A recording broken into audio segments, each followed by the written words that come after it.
شرق اصفهان.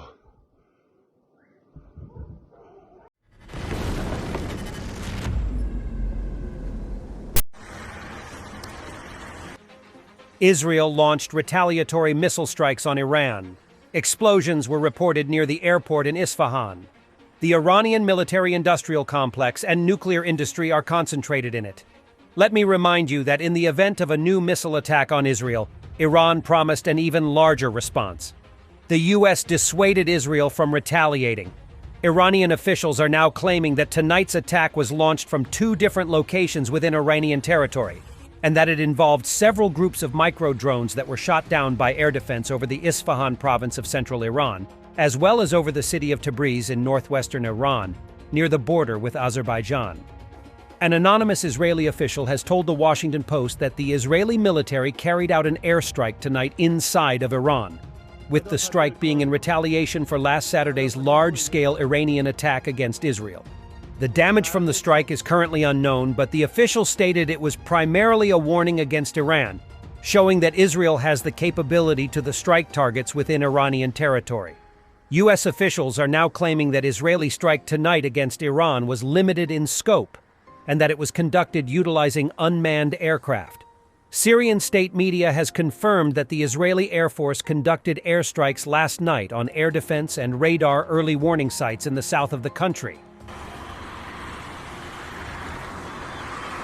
And let's move to Ukraine. The Russian losses in Novomykhailivka are just insanity.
Main Directorate of Intelligence of Ukraine has published a video of our defenders working to shoot down a Tu-22M3 bomber that launched missiles at Ukraine today.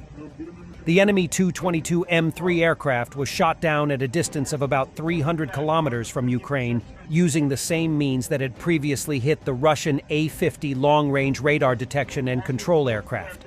As a result of the damage, the bomber was able to fly to the Stavropol area, where it crashed. For the first time during a combat mission actually in the air during the period of a full-scale invasion, the aircraft was shot down. That is, another plane that was following him was forced to turn around. And this means that a number of rockets have not been fired over Ukraine, Defense Intelligence representatives said. Russian peacekeeping forces forced to leave the Karabakh region of Azerbaijan after Azeri authorities unceremoniously told them to get out.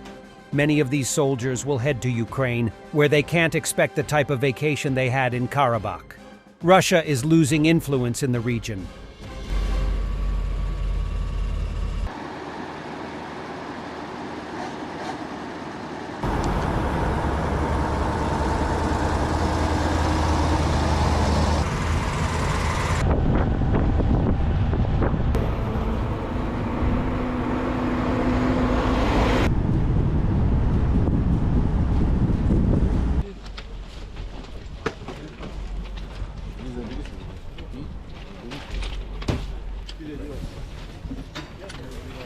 Shoigu continues his raid on Russian defense industry enterprises.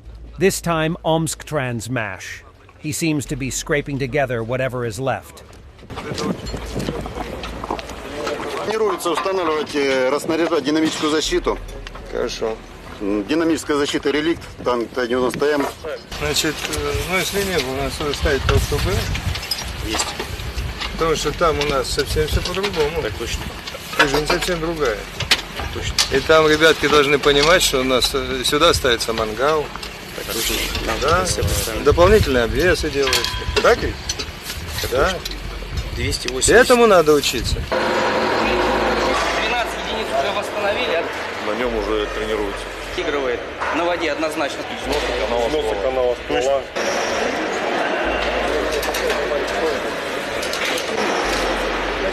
A brilliant response by Timothy Snyder to Marjorie Taylor Greene's accusation of Nazis in Ukraine. As a leading scholar on the subject of nationalism, Snyder makes 3 points. So when you want to talk about misinformation, Mr. Snyder, you might actually look a little closer to American media if you don't like what they're saying. Thank you, Mr. Chairman. I yield back. Mr. Chairman, does he have the opportunity to respond to the gentlelady? Sure. No. I didn't ask him a question, Oh, her Mr. time's Raskin. expired. You asked multiple questions. First of all, I'd like to thank the representative from Georgia by making clear with her comments and with her person that any discussion of political warfare has to include Russia, Ukraine, and America. She's just demonstrated that point, I think, very powerfully. On the question of Nazis, I've written 2 books as a historian about Nazis and the Holocaust. On the question of Ukrainian nationalism, I am the leading scholar of that subject in North America and have been writing about it for 20 years. If the chamber is interested in the degree of far-right participation in Ukrainian politics, you can be assured that no far-right party has ever crossed 3% in Ukrainian election. So of course there are bad people in every country, but by any comparative standard is a very small phenomenon. In Russia, on the other hand, the army includes openly Nazi formations, such as Rushich.